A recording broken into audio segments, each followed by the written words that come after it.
Broadcasting live from the Phoenix Business RadioX studio in Tempe, Arizona. You are tuning in to Culture Crush with Kindra Maples. This podcast will dive into a variety of companies that are crushing it with a great company culture.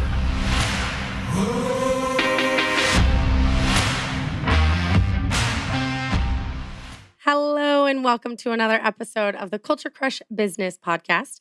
On this podcast, we focus on everything surrounding businesses with a good company culture. We deep dive with resource partners on how to improve company culture. And we really are your hub of all of these resources in one place. And then on the podcast, we get to have the conversations about them.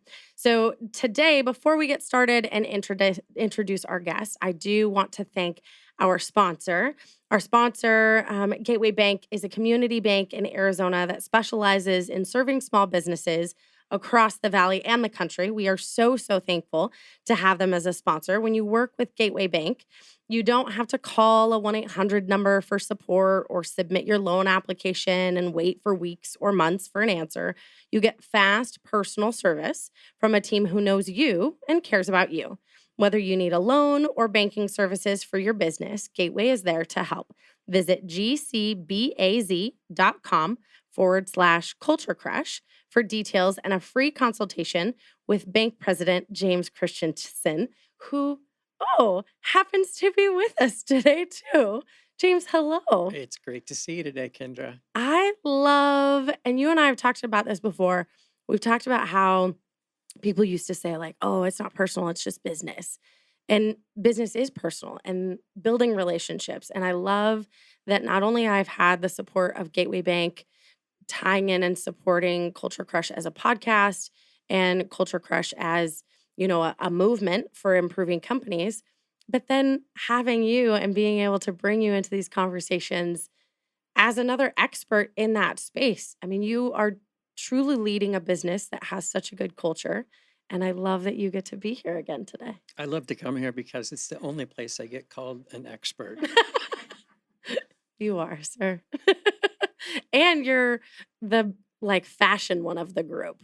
I always tend to have no patterns, solid. And now you have your spicy lemon shirt on today. I love it. Is it lemons and umbrellas? I do. I It's love it. William Murray. Oh. So Bill Murray. So these are very serious. And yes, I think that is a doobie on there. So. I'm just going to jump in because I feel like I'm allowed to as a producer. Yes. At some point when James is here, we need to have his shoes on top of the table because he's also has trademark shoes too. So just put a plug in for that. That always match the shirts. And Karen, I love that you jumped in. You always can.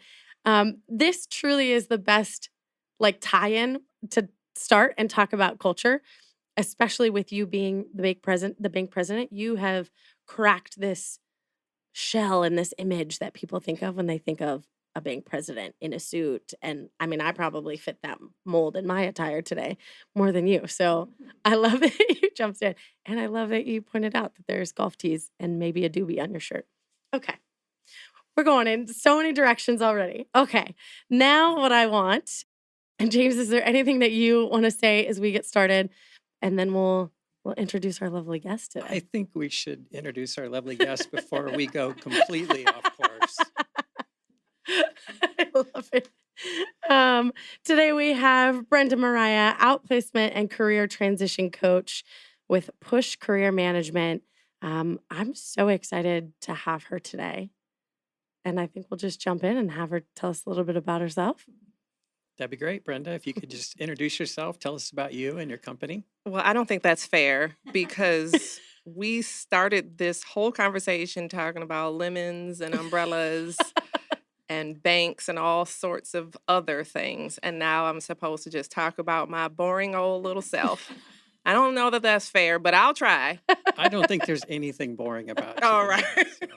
And I will, for the record, state that I am wearing some different colored shoes that are fashion heavy. So let's see the shoes. Let's just James, show us your shoes. Let's look at shoes today. We're already mustard colored shoes. I got mine are yay. And shout out to my favorite stylist, Melissa Davis. Best shoe ever. Okay. So my name is Brenda Mariah. Some may know me as Brenda Cunningham, but my new identity is Brenda Mariah. And I believe we all have an opportunity to reset and reestablish our identities. Sometimes I think that our identities are tied to our job titles. And so what happens when your job goes away and it wasn't your choice? And that is the thing that I had to learn, unfortunately, the hard way many years ago. My whole sense of self was shaken to its core. My sense of self-esteem, self-worth, all the confidence that I used to carry somehow just vanished when I was laid off. And I didn't expect it or see it coming. I was doing such a good job and so many pats on the back and so much, you're just awesome and you're really coming in and ruffling all the feathers and doing such a wonderful thing. And yet I was laid off and found myself really stuck on the couch, stuck in depression and going through all the feelings that I now can relate to as an outplacement coach, because so many other people feel those same emotions that I felt: the uncertainty, the fear, the doubt, the just complete devastation to their self-esteem. And the uncertainty around, how am I going to make it? How am I going to pay my bills? How am I going to keep my children in their social clubs or different events, right? How am I going to, where's the next meal coming from sometimes? And then how do I get my mind right? All of those things drove me to do the work that I do. When I was laid off, I received outplacement support and it was helpful. I'll give credit where credit is due. And since then, as I've transitioned from my own career in engineering and project management to doing this work of career transition support, I was invited at one point to actually serve one of these outplacement firms. And I realized that sometimes there were just kind of butts in seats. Sometimes there were people who didn't know any more about a resume than the people that they were helping. And so I said to myself, we've got to do better. We've got to offer a better solution. And so Push Career Management wasn't born as an outplacement company, but it evolved into one because there was a need. And now that you are in this space and you're filling this need, which is absolutely, you identified it. What do you love, like, as you're working with companies and as you're working with individuals to have that step process? What do you like? What's the part that you love the most about it? I love when that light bulb comes on for them. They can see for themselves, wait a minute, I am awesome. I don't have a need to be curled up in a ball on my couch. I am amazing. And I have so many wonderful things that I can contribute, but I kind of forgot that along the way. My whole worth, my whole sense of self was tied to my job title. So when that changed, somehow my identity was gone, as opposed to recognizing I'm still amazing. I've always been amazing. I always will be amazing. And that job title was temporary at best. And so a lot of times it's the promises that we were made that don't hold true anymore, right? We were brought up, well, many of us, depending on your age, we were brought up in a time where if you go to college and you get a good job and you work for 30 years and you get your watch and you can retire and you can feed your family, you can go on vacation. And that dream, that whole system just got pulled out from up underneath us, where all of a sudden, what do you mean I can't keep my job, but I want to keep my job? The job itself had to go away. So where does that leave you, right? And so when I get to work with somebody and say, well, sounds like you did this. Sounds like you did that. Sounds like you really moved the team forward. Sounds like you really crushed those revenue goals. Sounds like you really did some amazing things over there. And they say, wow, I didn't even think about it like that. I just was a salesperson. I just worked in marketing. I just performed customer service, and they forgot how much they contributed. And so it's the encouragement for me when I see it happening. I see the shift in their faces. I can see it. I can feel it, whether we're on Zoom, on a telephone call, it doesn't matter. It's obvious. It's tangible that they are different because now they know that they're amazing. I want us to remember that piece that you said about encouragement, because that's going to come up in a little bit as we talk about kind of these two different sides of the work that you do with companies. Can you tell James and I a little bit more about like what that looks like when you go in? Because you're going in some cases, you're going in with a company to help them and help their team prepare for if those moments happen, which that right there is like the epitome of a good company culture. If you can understand and realize that, yes, you want your people to be there and you want them to stay there, you want them to be there forever. The reality is life happens, the world happens, budgets happen, and at some point you may have to make these cuts and lay people off. And how does that look and what does that look like? But having somebody like you come in and support that entire process really takes care of the people and allows you to understand that the world is going to do worldly things sometimes. Amen. And you said it really takes care of the people. Yeah. Right. Something that was mentioned earlier, and I love this in reference to Gateway Community Bank, was, it's not personal, it's just business. Well, it is personal. These people have contributed 60% of their waking lives to your business. They are not to be so easily discarded if the world systems of supply chain or what have you start to disrupt your operation and your revenues. We don't just throw those people away who have contributed so much incredible value. They have helped you probably break records in revenues and customer retention and all of these kinds of things. And so now the hard times come. It's like you think about being in a marriage. Think about being in a marriage. Do you walk away when it gets hard? Or do you find a way to figure it out? And if you walk away, what does that say about you when things simply got a little hard? Now, it is a little different, of course, because business does not require lifelong commitment, but it does require decency. And we have to remember that these are human beings we're talking about. This is why I was so drawn. Gravity just kind of drew me into Kindra and the Culture Crush podcast and the whole system that you're trying to build here. I was so drawn to it because I'm like, I think there is such an emphasis on healthy workplace culture and healthy onboarding systems and all of these beautiful things. But what about when people have to leave? What about that? Who takes care of them? And we don't always know how to do that because you can't always relate to those individuals in that situation. And so, yes, it is emotionally a little bit draining for somebody like me to come in and be able to offer guidance and support. And so one of the first things that I do is check in with people's hearts. How are you?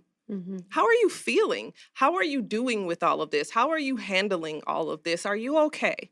Do you need to just kind of scream, vent, shout, let it out? Like get it off of your chest because this is hard. And just acknowledging how difficult and challenging a moment this can be for a professional. I don't care if you're a seasoned professional who's been through a couple of layoffs or if this is your first layoff and you never saw it coming, it hurts. It hurts all the same. And so coming in with a high degree of empathy can just make all the difference in the world. And then shifting into gratitude, are there any things that we can still be grateful for? Any good things? And one thing that I like to emphasize whenever a company takes care of their people and brings in an outplacement firm, whether it's push career management or not, is to just say, most companies don't do this for their people. They don't, unfortunately, they don't all do this for their people when they're forced with this kind of change. And so I'm always grateful to come in and support those companies who actually care, who actually want to provide a softer landing for their folks. So yeah, this is necessary. People are in emotional battle. This is one of the just rawest, most just excruciating times in their lives. And it is very much like a breakup. And so I think about a phrase that I'll say a lot is, change will come, and it'll come by force or by choice. Mm-hmm. And sometimes when you didn't choose it, you have to kind of reset because it can be something of a trauma. Now, I'm not a licensed therapist or psychologist or anything like that, but it can feel very traumatic. And if you do not have a skilled navigator, you can flounder and cost yourself a lot of time. Mm-hmm. And when you are coming in and working with companies and with their team, is it when they know that layoffs are coming, or do you ever go in and work with companies and teams if maybe this is just to prepare them as individuals and there's no plan for layoffs? Like, do they know? Do they not know? Like, so I'll tell folks all the time, even some of like my marketing is like, I hope we never have to work together. I hope you never have to meet me. mm-hmm. I hope never, ever, ever do you ever have to meet me. But Mm-hmm. we know that is simply not the case. We've seen just record layoffs in tech sector this year alone. Mm-hmm. The best course is, of course, to be proactive. Give people as much heads up as possible, because if they know that something is coming down the pipeline, see, a lot of businesses fear, if I tell my people, they'll mentally check out, they'll stop performing, and see what happens right there. That's all about you. It's all about you. It's all about the company. And we're forgetting that it's not personal. It's just business, but it is personal. Mm-hmm. And it is about the people. And so we have to remember that there are people, human lives affected by these decisions that we're making. So instead of kind of hoarding that information and saying, you know what, I don't want to tell them because I don't want them to check out. No, I'm going to share with them that this is coming so that they have an opportunity to find something new. Mm-hmm. And I want to do right by them, as opposed to like squeezing every little drop that I possibly can out of them before the ship is officially sunk. We don't want it to get to that place. So soon as you have an inkling of knowing, there are some very proactive outplacement transition strategies that could be put in place where you can help them with things like writing recommendations, right? With things like helping them, with resume updates and job identification coaching, interview coaching, all the pieces, of course, that can help them accelerate the transition. But those are things we can't fear. If I offer them that, they're just going to leave. Well, yeah, they're going to leave, but you're putting them in a better position to not have this gap between when you officially laid them off and when they were able to find something else, because you didn't give them any tool, any resources, any help of any kind, and you left it down to the last minute. And so, not to mention WARN Act, certain employers that have certain number of employees have requirements to notify. But not to mention those, let's even just think about smaller companies. Is it just the right thing to do? It absolutely is. It's just the right thing to do. But here's another thought. Sometimes we're so worried about letting people know in advance. We give them the notice, and now they're floundering. It takes them months and months, sometimes a year, to find another position. And then you're going to hold those same employees to account when they interview with you a year from now, and you're going to say, why do you have a year gap on your resume? It's because you put them in that position. So lest we not forget that you have a part to play in this, employers. And James, I just keep going and going. I know you have questions too. The only thing I want to say is you said something about like, yeah, but what if they leave or when they leave? And there was a quote, I have no idea who said it, but they talk about investing into your people and investing into the company and the individuals. And somebody says, oh, well, what if they leave? And then they rebuttal with, yeah, but what if they stay? Like, so then if maybe layoffs don't happen or something like that, you've invested in these people and these resources and the pieces to keep them, which is another piece that, is a huge part of the culture of all of this. James, I know you have questions. I have lots Or of something. questions. What was coming to mind was, when you definitely talk about everything's personal, but just that you're still human. And I was also thinking for your business with with Push Career Management is there's a lot of times where I could see you helping a company that was just looking to raise leaders. I look at how many times I've had to push people into that, and it's more of like what you said earlier was you can do this and this and this, and you really are amazing. And they're like, oh wow, maybe I am. A lot of people I think, hey, I just wasn't cut out for leadership or management. And I think what you see in your role or what I see in my role is I think we can see some things sometimes other people can't. And it really lifts them up and moves them into those positions. Most companies are small, and a lot of them don't do the layoffs very well when times are tough, and things do happen. But I also think, if that process is handled really well, I help people move on to other positions sometimes if it's a better opportunity. Believe it or not, a quarter of my team has come back that I have right now. And it's like, hey, we tried it. Culture matters, and it does. And I think just that personal investment. But I also think when you have cultures that are interested in folks' career, they're interested in humans, they also can make it through some things that most companies can't. And I think when your team knows that, instead of keeping it hidden, like, hey, we're struggling, for you to come in on the early part of that and work with the team, and I think is amazing, because most when they do layoffs, it's like, hey, here's your 2 weeks. Okay, I'm going to be really generous. You get paid for a month. And it's like, wait, I've been here for 20 years. What the heck?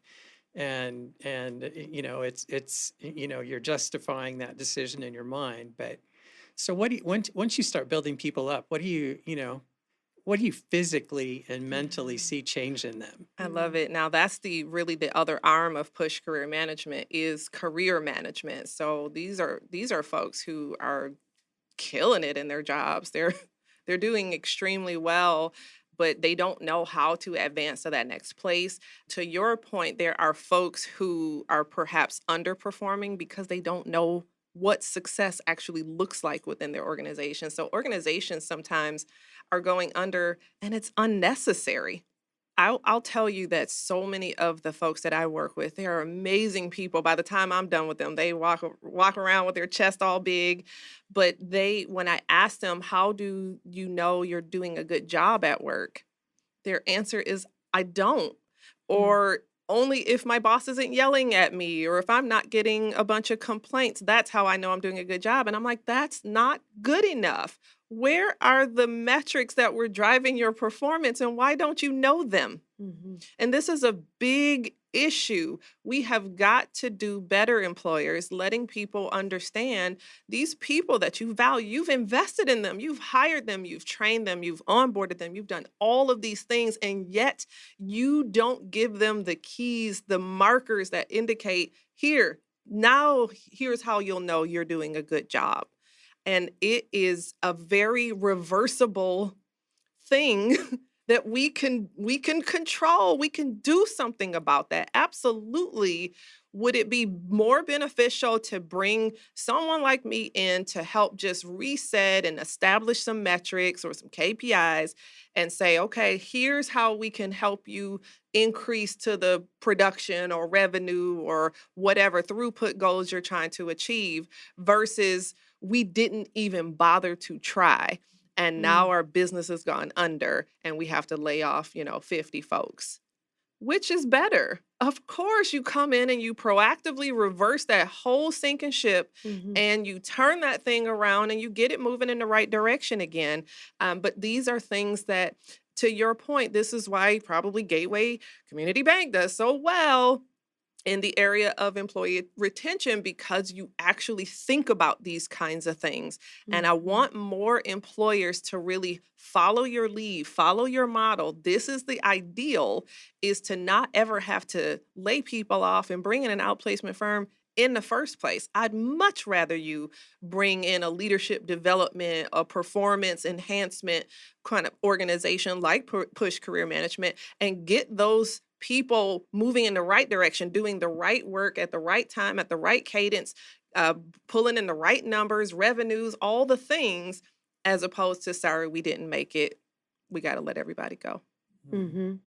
And investing that time, that energy, if there's the dollar amount to be able to invest in that, in turn, right? Like you said, James, 25% that have left have come back. That shows the value in what you're doing and how you're supporting your teams.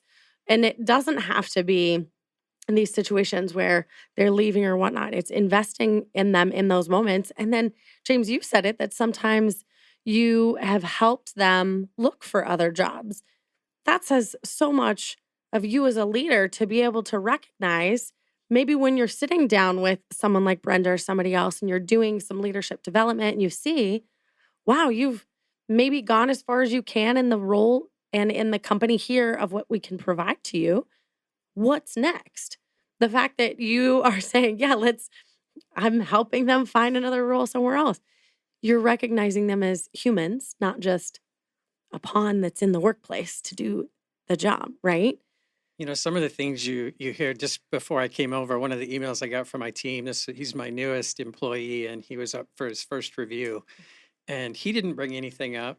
We followed through. He got a raise. We chatted with him. And the email I got back from him it wasn't thanks for the money, thanks for this. It was thanks for seeing my value.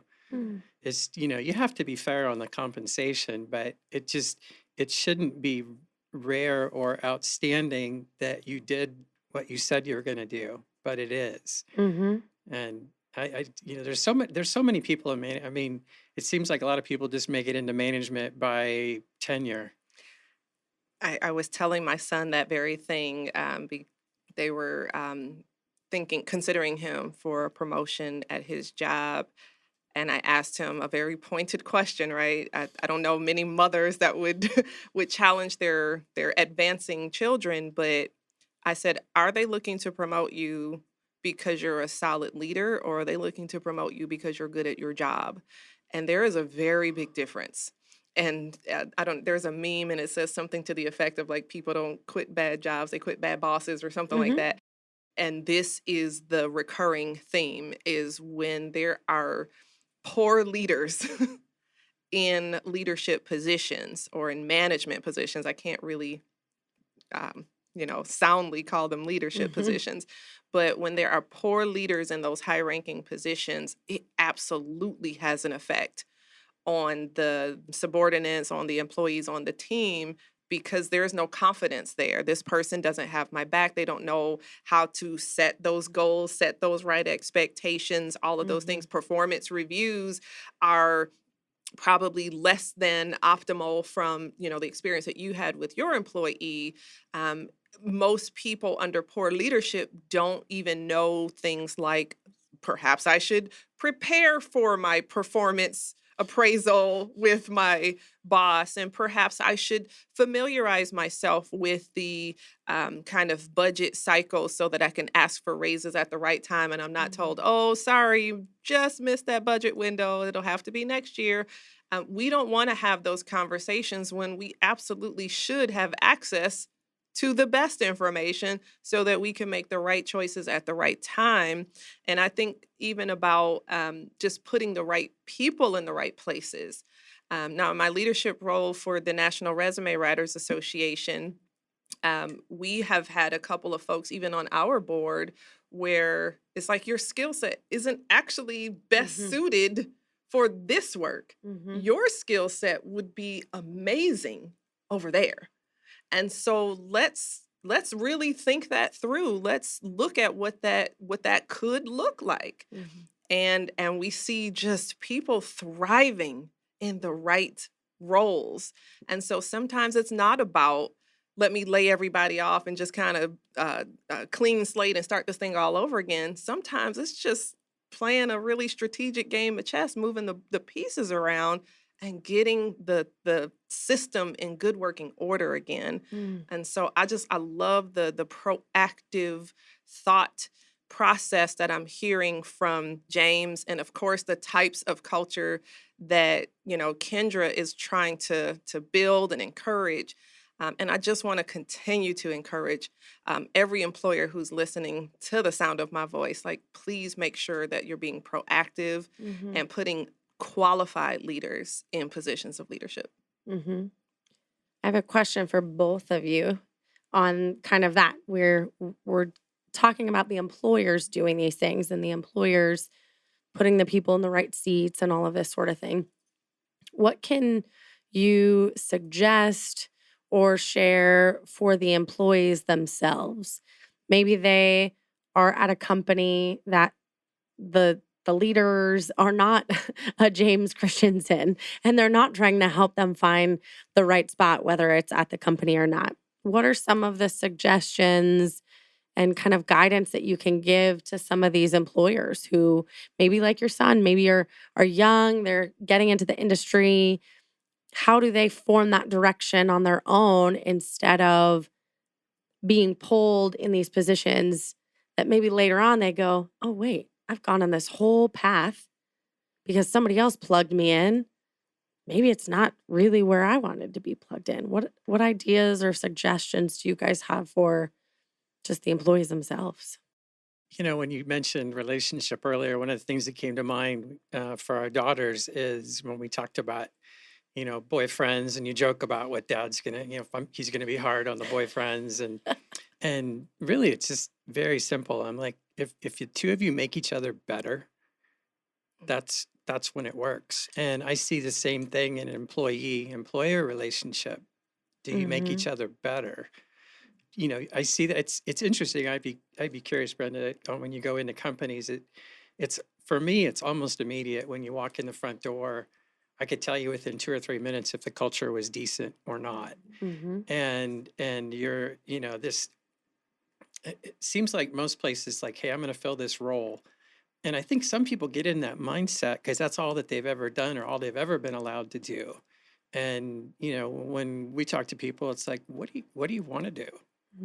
And initially they're like, well, I want your job. I'm like, I don't know if you really want it, but you can maybe have it at some point. But some people then, you get them on that leadership track. But you're right. There's other times where like, hey, you're doing this. I think you'd be phenomenal being the face and out doing business development and meeting folks. And we have several members of the team that I'm sure are doing things they never thought they would do. And I look at our youngest daughter, and she works in the construction industry, writing proposals, not an industry she ever thought she'd be in. The company she's working with has a good culture, and they treat her well, they respect her. And her thing when she came back from the first interview was, Dad, they talked to me like an adult. And I'm just like, they treated me like an adult. And, I'm just like, it's not, I wouldn't even want to minimize it by saying it's the simple little things, but it's being seen. I agree with that 100%. Certainly the work that I do is not work that I ever saw myself doing. Again, I went to school. I got a degree in engineering. I'm certified in project management. Like, it didn't make sense. What do you mean help people with their careers? That didn't make sense to me. But you absolutely nailed it when you asked the critical question, what do you want to do? That is the question that so many professionals forget to address within themselves. And unfortunately, I see folks wrestling with that question after the trauma of a layoff, and that is not the time. That is not the time. I went through a thought exercise about 2 years ago, and I thought to myself, if I couldn't do the work that I love doing today, what else would I do? What else am I qualified to do? And that was difficult. I was in a very good mental health space. Like, all the ducks were aligned, like everything, all the stars, everything was just perfect and glorious. And yet it was difficult. How much more difficult do you think it is for somebody who is struggling with depression and loss of identity and all those things as a result of a layoff? And so proactiveness it cannot be understated. It cannot be overstated.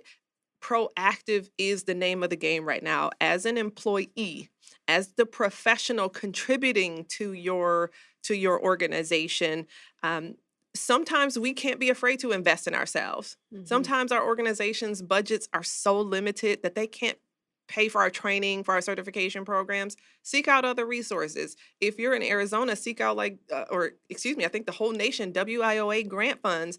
Those things are helpful to cover your costs for training and development, certification. Invest in yourself if you have the means. Pursue your own certification. I was told no when I asked for funding for my PMP. I worked for a big company. And I was told, no, we don't have the funds for that. And so I went and paid it my darn self. And I got a thing that was mine. I don't care if you take this job away from me. That credential is mine. I earned it and I paid for it, and you can't take it. So things like investing in yourself, keeping your resume up to date.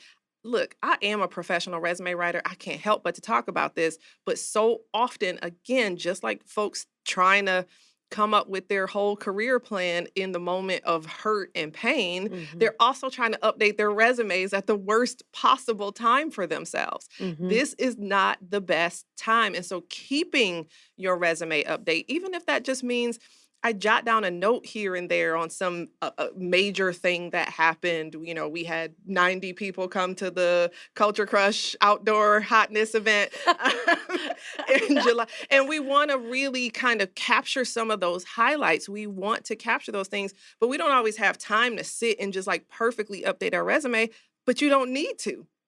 Your job is just to kind of keep a running tab of like, oh, I crushed it in that meeting. Oh, we finished that project on time. Oh, I closed that $100,000 sale. Oh, I did this big thing. Oh, I got that promotion after 6 months, right? Those things that you're probably going to forget about in a year at the worst time of your life because you just got notified that your job was going away. You're going to forget about all those good things you have already done. And so many people have to hire somebody like me to help extract it out of them when it really was there all along. They just forgot. And if you think about it, do you remember what you had for lunch on Friday? Of course you don't, right? And because we can't even think about what we had for lunch a week ago, how the heck is somebody going to remember their accomplishments from 5 years ago? And so those things are their job. Somebody once said that success is what happens when preparation and opportunity meet. And so preparation is the thing you control. You know, it seemed, I'm just trying to think about the team we have now, and there's a few, probably three or four of the hires that we have were not when we had open positions. My history's been if somebody wants to work for you, they make a pretty amazing employee. And sometimes that may or may not fit into the budget, but just knowing, I was thinking about my transition when we started the bank in 2007. And the bank I had been at for 11 years, I was the president, had done it for 10 years as president. And he had me absolutely convinced that the only value I had was there. And he's like, well, because I was living here already. And he's like, oh, you won't make it in Arizona because your contacts are here. And I was absolutely, positively, totally convinced that I wouldn't have value if I went anywhere else. Knowing what I know now, and not until I was gone for a while did I realize how toxic that was. It just, I'm like, I have a good job, make good money. Okay, life's good. And then I'm like, you know, and then you start dreaming a little and you're like, I just remember the dreams my wife and I talked about. And I'm like, we've surpassed so many of them now. And things we literally didn't even dare dream. And, you know, if people see a good culture, they talk to you and they're like, oh my goodness, I can probably do better. And then move on. And you know, sometimes that break ends up being the best thing that ever happened in your life. I swear to you here and now, that layoff was the best thing that ever happened in my life. It was a catalyst. It was the thing that had me start to dream again, as opposed to being just simply content with the work and the title and the income. I was content. And so I didn't have cause to dream. I didn't have a reason to dream. I had all the things. They gave me just enough to be just happy enough to stay. Or And be content still, enough. content enough. And so one of the things that I now teach is to understand that sometimes when the only people that we know are within the like four walls or the confines of the building that we work within, that's not good enough, because what happens if that whole building shuts down? Now who you going to call, right? And so your network has to be active. You have got to participate in your own career. And so you have to show up. LinkedIn is just a beautiful resource that helps us to facilitate that quite easily, right? We can stay connected with folks. I just sent you a connection earlier today. I've been connected with Kindra. That's how I reached out to her initially, right? Karen, I'm just like, hey, how you doing? Okay. And just little pings allow me to reach back and say, hey, I see what you've got going on over there. I want to plug in. How can we make that happen? And one conversation leads to two, and it leads to being on a podcast, right? And so we have got to recognize that networking is our responsibility, not your employees, not your employers, not your friends or cousins or aunties. It's you. You have got to show up for yourself. LinkedIn conversations, show up to some of those social events, show up to some of the things that you're invited to. You don't have to go to everything. Of course you don't. But show up on occasion, because networking is within your control. And there are so many things, even the folks you meet on an airplane. The folks you meet on an airplane. I met somebody at the Janet Jackson concert in 2019, and we're still connected to this day. And he just met Janet Jackson the other day, and I was like, yay! But this is what I'm saying. We can be better, because sometimes you don't know who I know. You have no idea who I know. I might know just the right person to connect you with. And now you are thriving in spaces that somebody, some toxic body, told you would never make it. The other thing, I know I will chime in no more after this, I promise. As long as you want. For but 11 more minutes. For 11 more minutes, we're good. Then be quiet after that. It's when folks are interviewing and you're talking to them, I prefer they ask more questions than I ask. Like I'm getting interviewed. And that usually ends up being a strong plus, is something that's good to bring to an interview. But it's when people have been laid off, I feel like a counselor when I'm one of the companies they're interviewing with afterwards, because it'll usually somewhere in the conversation will be like, I'm sure I'm not the right fit. You probably don't want to hire me. I mean, like literally those exact words will come out of their mouth, and I can't tell how many people. There's some people I'm just like, okay, good, you can move on now. But there's other people where you're just like looking at them and you can just see they're crushed. And you're like, and I've probably 4 or 5 times that I can think of off the top of my head, I'm like, okay, stop. Take a breath. I said, you are important. Whether we hire you or not, you have to go at this with a positive attitude. Not that you come in cocky, it's just that you come in confidence. Like, I am a good person. I am good at what I do. And I said, I can feel that in an interview. And I said, if it's sometimes when it's all negative, you're like, okay, there's a victim mentality here and I'm not going to overcome that. But other times you're just like, this person's been so beat up. They need to be lifted up a little bit. I'm probably one of the few folks that's had hugs in some of those initial interviews. And you're just like, people, I mean, I've had people cry in interviews. I'm just like, I'm like, oh, I didn't expect that. Can I tell you, I love that people like you exist. I believe this. I love that people like you exist. There is not enough interview coaching in all the land to help somebody who just is defeated. Now, you've said the magic word. You said the magic word, crush. And so, of course, I have to say, right, this book is a great resource, Crush the Pink Slip, Get Back to Work in 60 Days. I wrote this in 2015. So yes, my name's still Brenda Cunningham on it, sorry. But it really is that kind of that very practical day-to-day action-oriented, very digestible pieces of information guide to help somebody get back to work. But confidence is something that sometimes, unfortunately, ask me how I know, takes some time to rebuild. And so I'm so grateful for people like you in the world that can see the skill, the character, the potential through the nerves and say, hold on, let's just reset and let's just start that again because I see you. There's nothing to fear here. But so more often, job seekers are faced with, the dirty looks because they perceive their age, their ethnicity, you name it, right? Their weight. I mean, all sorts of discrimination factors exist. And so to make the world a better place, as we all claim we want to make it, the best thing we can do is be human. The best thing we can do is be kind, be understanding, try to put yourself in somebody else's shoes because none of these people asked to be there. They didn't quit their jobs. They were invited to leave because of economic circumstances or forces. And so our job now is to help them find their way back, realize their awesomeness, but prepare because they still do need to prepare for those conversations. They still do need to show up and be able to ask those questions. But I swear to you, they are scared.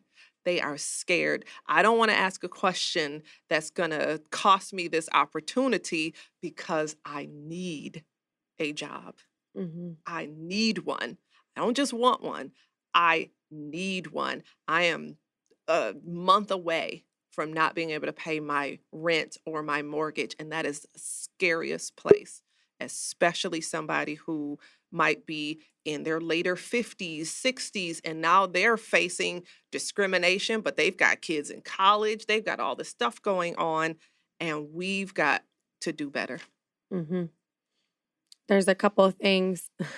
I just love when I get to sit in the middle. Like I write notes and doodles of like, oh, maybe I'll say this, I'll chime in. And then I just sit back. James, I'm not surprised that you've had people hug and cry in your interviews. As Brenda's sitting here saying, like, we have to do better. We have to be human. We have to be empathetic. I'm like, we have to be James. Like, my wife would maybe not agree with that. So. Hashtag we have to be James. We have to be James. Maybe not 100%, but the way that you are showing up for people, and like Brenda said, like, that's not something that you can train leaders. So again, I'm not surprised you've had hugs and tears in your office. Bravo. Because Brenda, like you said, we're getting these people in distress mode, panic mode, stress mode. Their mental health is in the garbage. They're stressing. They're trying to find this next piece. They're trying to figure out who they are, what direction. And these moments are pivotal too, because they're going to maybe take whatever it is. And that might not be the best seat, the best position, the best company, but you're in stress mode to take what you can get. I don't want to say I love that happened to you with getting laid off and going in this direction, but I do love that it happened to you because listening to you talk today, yeah, you went to school, you're an engineer, but I'm like, damn, girl, you are in the space that people need you in. And I will say, as somebody who was laid off and went, oh shit, like they laid off all the executives, including myself. And then I twisted that and took that moment as, okay, well, I've already started Culture Crush. Let's push through. Let's do it. Let's grow it. And maybe not everyone is in that position where they already kind of have something in the works, some meaty thing that they could grow. And they end up in panic mode, right? So you are so in the right space of where you're supposed to be. I just love that I got to sit back and just kind of listen to the both of you and talk about, yes, employers, let's be better. And also individuals, focus on you. The last thing I'll say that kind of came to mind as you were saying that, of focus on you and do your thing. I've done a lot of work on myself over the last year and a half.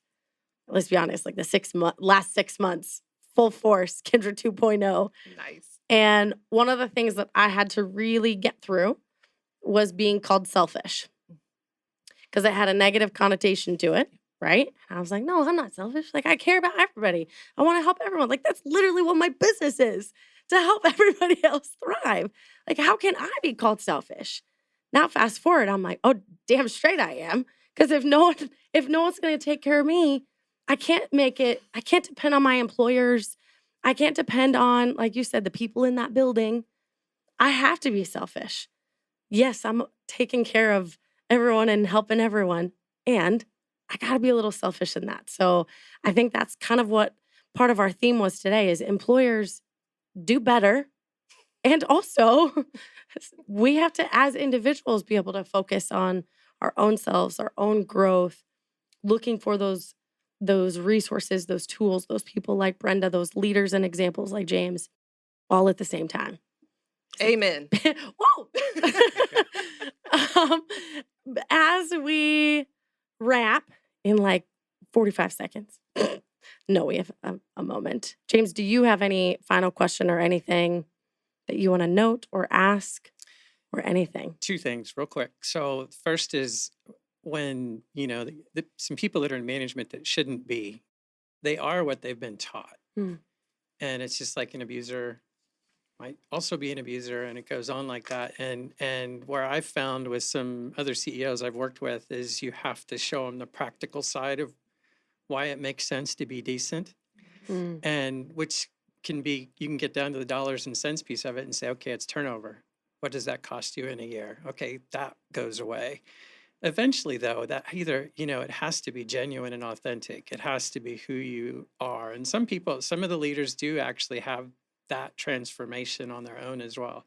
The other thing I'll say is when, you said, I hope you don't have to meet me. I hope everybody gets to meet you. Aww. Yes. And I think, and when they're making themselves better meeting you at an event, I mean, to meet somebody that's going to fill their cup and lift them up and show them what's possible is pretty amazing. So thanks for what you do. Thank you. I appreciate that. Yeah. I think if anybody that's looking for the ROI of decency, like look no further than your own reputation. Look no further than your Glassdoor reviews. Your employees are speaking and people are listening. And when it's time for you to want to scale and grow and attract that next series of top talent, you're going to struggle. And so don't forget, we have opportunities. There is a benefit to just being decent. And I love that you don't have to look to the mathematical formulas. You were just born with it. Well done. It's like Maybelline. Just born with it. Brenda, as we wrap up, is there any last little thing that you want to mention, say? You have another book sitting next to you. I'm just throwing it out there. What else do you want to give us? So this book is, I wrote a chapter in this kind of anthology book on purpose, practical strategies to live your best life. And it's called Fireproof. And it's how to really manage your career in such a way that no one ever dares try to let you go. And so this is the proactive counter to you have been let go, and Crush the Pink Slip is the guide to get back to work. Yeah, all of those things. And anybody that's facing a layoff or a looming layoff, you think one is coming, you're planning for it, you're meeting with your HR teams, please involve an outplacement advisor into your decision making and your planning process so that it can be as smooth a journey as possible for the people that will be affected. And when they are looking to reach out to you, how do they find you? They can visit pushcareermanagement.com. There is an outplacement tab, and you can schedule a complimentary exploratory call. I love it. The last thing that we'll do before I close out is thank James again for being here. When this whole partnership, sponsorship, all of it started, I didn't envision any of it, and to this caliber of how much fun we have. We're going to have to take a screenshot of our shoes above the table, just the fun that we get to have. So I am extremely thankful for you and for Gateway, but for you. Well, it's just a good culture match. Yeah. And you fill my cup, and I will spend my time with people like you. I love it. Thank you. So we're going to do a quick clip from Gateway so you can hear a little bit more before we leave.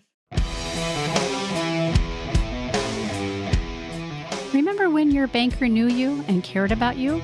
This experience still exists at Gateway Bank, the only community bank in Mesa, Arizona, serving customers Valley and nationwide. With Gateway, you get the fast personal service of a small bank with the convenience, security, and stability of a large one. Whether you need a loan or banking services for your business, they're here for you.